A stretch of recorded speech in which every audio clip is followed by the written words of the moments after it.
ராசிக்காரங்களுக்கு இந்த ராகு கேது பயிற்சி பலன்கள் 2026 எப்படி இருக்கு அப்படின்னு சொல்லி பார்க்கலாங்க.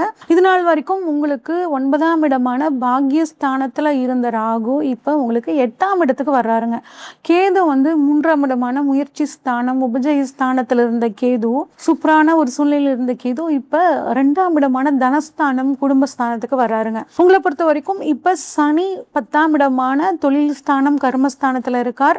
குரு வந்து 2ஆம் இடமான தனஸ்தானத்தில் இருக்கார். அப்ப குரு கேது இணைவாக போகுது. இது ரொம்ப நல்ல விஷயங்க. உங்களுக்கு இந்த பயிற்சி ராகு கேது பயிற்சி என்ன தேதியில நடக்குது அப்படின்னு சொல்லி பார்க்கலாம். இதுல வந்து வாக்கியப்படியும் திருக்கணிதப்படியும் வந்து தேதிகள் இந்த வருஷம் வந்து எப்பயும் போல ஒரு வித்தியாசமா வருது.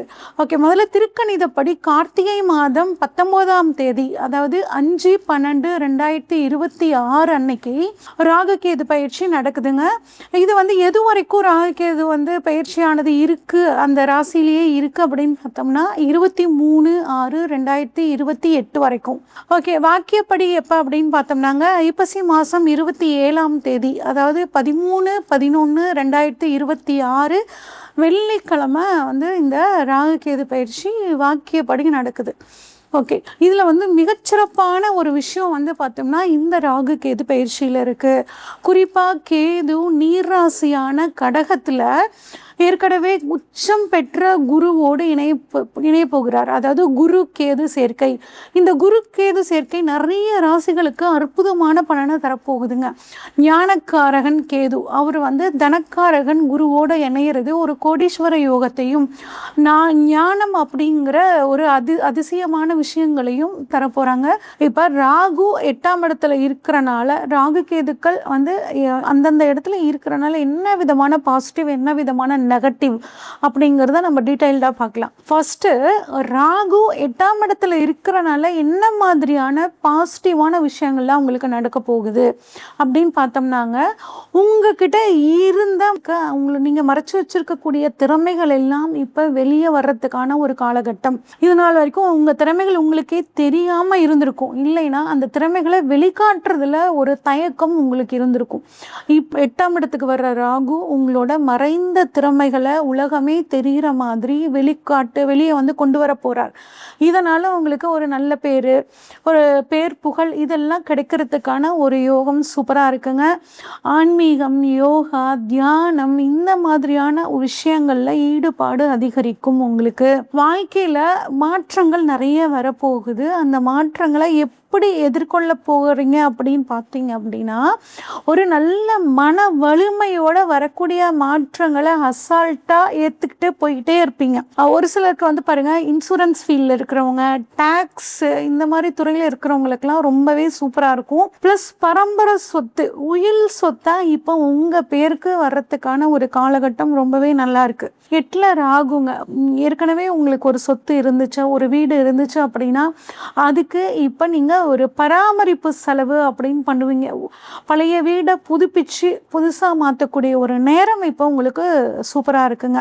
ஒரு சிக்கலான பிரச்சனை, ரொம்ப நாளாக அந்த சிக்கலான பிரச்சனைக்கு தீர்வே காண முடியாமல் இருக்குது அப்படின்னா இந்த சமயத்தில் அந்த சிக்கலான பிரச்சனைக்கு ஒரு சுமூகமான ஒரு சூப்பரான தீர்வு வந்து இப்போ நீங்கள் கண்டுபிடிக்க போகிறீங்க. ஜோதிட துறையில் இருக்கிறவங்களுக்கு, மறைபொருள் ஞானத்தை வெளிக்கொண்டு வரணும்னு நினைக்கிறவங்களுக்கு எல்லாம் ரொம்ப சூப்பராக இருக்க போகுதுங்க. அதே மாதிரி சைக்காலஜி ஃபீல்டில் இருக்கிறவங்களுக்கும் ஒரு நல்ல முன்னேற்றம் ராகு 8ல் இருக்கும்போது உங்களுக்கு கிடைக்க போகுதுங்க. இன்ட்யூஷன் அப்படிங்கிறது உள்ள உணர்வு உங்களுக்கு ஒரு சூப்பரான ஒரு வழிகாட்டியாக இந்த காலகட்டத்தில் இருக்க போகுது. ஓகே, அடுத்த ராகுவால் என்னென்ன நெகட்டிவ்ஸ் இருக்குது அப்படின்னு பார்த்தோம்னாங்க, கொஞ்சம் எதிர்பாராத திடீர் செலவுகள் வந்து உங்களுக்கு வருங்க. கொஞ்சம் அதுக்கான சேமிப்புகளை வச்சுக்கிறது நல்லது. தேவையில்லாமல் ஒரு விஷயத்தை போட்டு மனசில் குழப்பிக்கிறது, இல்லாத ஒரு விஷயத்த இருக்கிற மாதிரி நினச்சிக்கிட்டு குழப்பிக்கிறது, இந்த ஒரு விஷயத்த நீங்கள் தவிர்த்துக்கிறது ரொம்பவே நல்லதுங்க.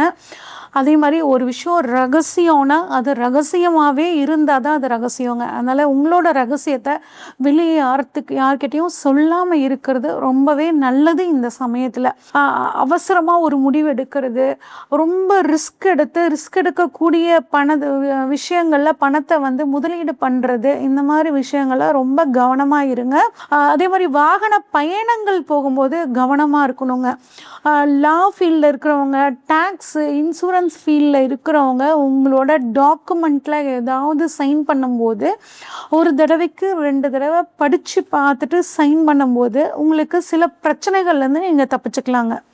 ஓகே, இது வந்து ராகுவோட பாசிட்டிவ் என்ன நெகட்டிவ் என்ன அப்படின்னு பார்த்துட்டோம். அடுத்து கேதுவோட பாசிட்டிவ் என்ன நெகட்டிவ் என்ன. ஓகே, கேதுவோட பாசிட்டிவ் அப்படின்னாங்க, கேது 2ஆம் இடத்துல இருக்கார். ப்ளஸ் குரு, உச்சமான குருவும் வந்து பார்த்தோம்னா உங்களுக்கு 2ஆம் இடத்துல இருக்கார். அப்போ பண வரவு உங்களுக்கு நல்லா இருக்குங்க. இது நாள் வரைக்கும் உங்கள் பணம் வெளியே இருந்து வராமல் இருந்துச்சு அப்படின்னா அந்த பண வரவு உங்களுக்கு நல்லா இருக்குங்க. நீர் ராசியில் குரு கேதுவோட இணைவுங்க. அப்போ வெளிநாடு மூலியமாகவும் பண வரவு அப்படிங்கிறது உங்களுக்கு சூப்பராக இருக்குங்க. பணத்தோட மதிப்பு என்ன அப்படின்னு தெரிஞ்சுக்கிட்டு இப்போ அதோட சேமிக்கக்கூடிய விஷயங்களை நீங்கள் பண்ண ஆரம்பிப்பீங்க. தேவையற்ற செலவுகளை குறைச்சிக்கிட்டு ரொம்ப ஒரு எளிமையான வாழ்க்கை வாழ்கிறத பற்றி நீங்கள் இந்த சமயத்தில் ரொம்பவே யோசிப்பீங்க. அதே மாதிரி வாழணும் அப்படின்னு நினைக்கவும் செய்வீங்க. உங்களோட குடும்ப பாரம்பரியம், உங்கள் குடும்பத்தோட கலாச்சாரம், உங்கள் குடும்பத்தோட பழக்க வழக்கங்களை இந்த சமயத்தில் தெரிஞ்சுக்கணும் அப்படிங்கிற ஒரு ஆர்வம் இருக்கும். அதை தெரிஞ்சுக்கிட்டு அதன் வழி நீங்கள் நடக்கக்கூடிய ஒரு விஷயத்தை கேது வந்து உங்களுக்கு இப்போ கொடுக்க போகிறாருங்க. உண்மைக்கு அதிக முக்கியத்துவம் வந்து இந்த சமயத்தில் தரப்போறீங்க. இது எல்லாமே வந்து கேது வந்து உங்களுக்கு 2ஆம் இடத்துல இருக்கும்போது இந்த விஷயத்த கொடுப்பாரு. சரி, ஓகே, கேது 2ஆம் இடத்துல இருக்கும்போது என்ன மாதிரியான நெகட்டிவ் விஷயங்களை கொடுப்பாங்க அப்படின்னா, 2ஆம் இடம் குடும்பஸ்தானம்ங்க.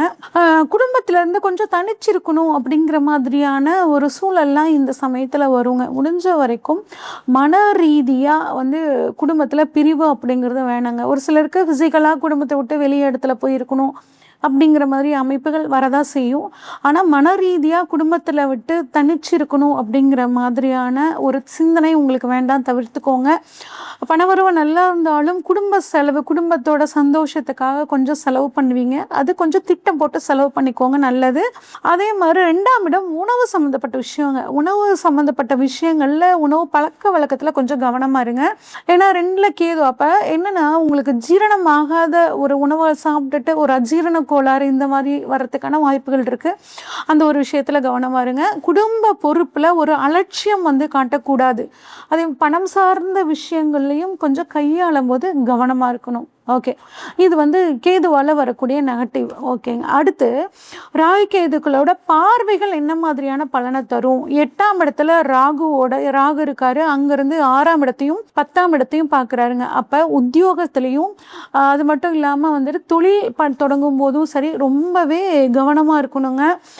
8ல் ராகு இருக்கும்போது தொழிலையும் உத்தியோகத்துலேயும் ஒரு மாற்றங்கள் வரும். அந்த மாற்றங்கள் வந்து நீங்கள் எதிர்பார்க்காத ஒரு திடீர் மாற்றமாக இருக்கும். அந்த மாற்றத்தை கொஞ்சம் அக்செப்ட் பண்ணிக்கோங்க. ஏன்னா கொஞ்சம் உங்களுக்கு அதில் ஒரு சிக்கலை கொடுக்கும். இருந்தாலும் அதை அக்செப்ட் பண்ணிக்கிறது உங்களுக்கு ரொம்பவே நல்லது. 3ல் கேதுங்க 4 மற்றும் 12ஆம் இடத்தை பார்க்குறாரு. அப்போ வீடு மாற்றம், இடமாற்றம் அப்படிங்கிறதெல்லாம் இந்த சமயத்தில் நடக்குங்க. அதே மாதிரி வீடு வாங்கணும், ஒரு வீடு விற்கணும், நிலம் விற்கணும். இந்த சமயத்துல எல்லாம் டாக்குமெண்ட் சம்மந்தப்பட்ட விஷயங்களில் கவனமாக இருக்கிறது ரொம்பவே முக்கியங்க. ஓகே, இந்த 1.5 வருஷத்தை எனக்கு சாதகமாக மாற்றிக்கணும்னா என்ன பண்ணட்டும் அப்படின்னு கேட்டிங்கன்னாங்க, புனர்பூசம் நட்சத்திரத்தை அன்னைக்கு 27 நாளுக்கு ஒரு தடவை வருங்க. அதில் கரும்பு ஜூஸ் வாங்கி இல்லாதவங்களுக்கு தானம் பண்ணுங்க. இல்லைன்னா பாயாசம் தானம் பண்ணலாம். முடிஞ்சால் ஒரு மூங்கில் மரம் வாங்கி நட்டு அதை வளர்த்து வர்றது உங்களுக்கு ஒரு மிகச்சிறப்பான ஒரு யோகத்தை கொடுக்குங்க. அதே மாதிரி புதன்கிழமை பெருமாள் வழிபாடு பண்ணுறது, விஷ்ணு சகஸ்ரநாமம் கேட்குறது ரொம்பவே சிறப்பு. முடிஞ்சால் ஒரு தடவை காஞ்சிபுரத்தில் இருக்கக்கூடிய உலகளந்த பெருமாள் கோவிலுக்கு போயிட்டு வாங்க. அது உங்களுக்கு நிறைவான மன நிம்மதியை கொடுக்கும். நம்ம இது வரைக்கும் பார்த்ததெல்லாம் ராகு கேது பயிற்சிக்கான பொதுவான பலன்கள் தாங்க பார்த்தோம். உங்கள் சுய ஜாதகத்தில் ராகு எங்கே இருக்காரு, கேது எங்கே இருக்காரு, அது மட்டும் இல்லாமல் இப்போ ராகு வரக்கூடிய மகரத்தில் என்ன கிரகங்கள் இருக்குது, கேது வரக்கூடிய கடகத்தில் என்ன கிரகங்கள் இருக்குது, இதை பொறுத்தும் இந்த பலன்களில் வந்து சில சேஞ்சஸ் இருக்குங்க. இதை பற்றி நீங்கள் ராகு கேது பயிற்சி பலன்கள் உங்களுக்கு எப்படி இருக்கும் அப்படின்னு நீங்கள் தெரிஞ்சுக்கணுன்னா ஸ்க்ரீனில் தெரிகிற வாட்ஸ்அப் நம்பருக்கு உங்கள் ஜாதகத்தை அனுப்பிச்சு வைங்க. பார்த்துட்டு உங்களுக்கான ப்ரெடிக்ஷன்ஸ் சொல்கிறேன். அது மட்டும் இல்லாமல் நம்மளோட அனுமன் அஸ்ட்ரோ அகாடமி சார்பாக ஆன்லைன் அஸ்ட்ராலஜி கிளாஸஸ் போயிட்டுருக்குங்க. விருப்பம் இருக்கிறவங்க நீங்கள் ஜாயின் பண்ணிக்கோங்க. நன்றி, வணக்கம்.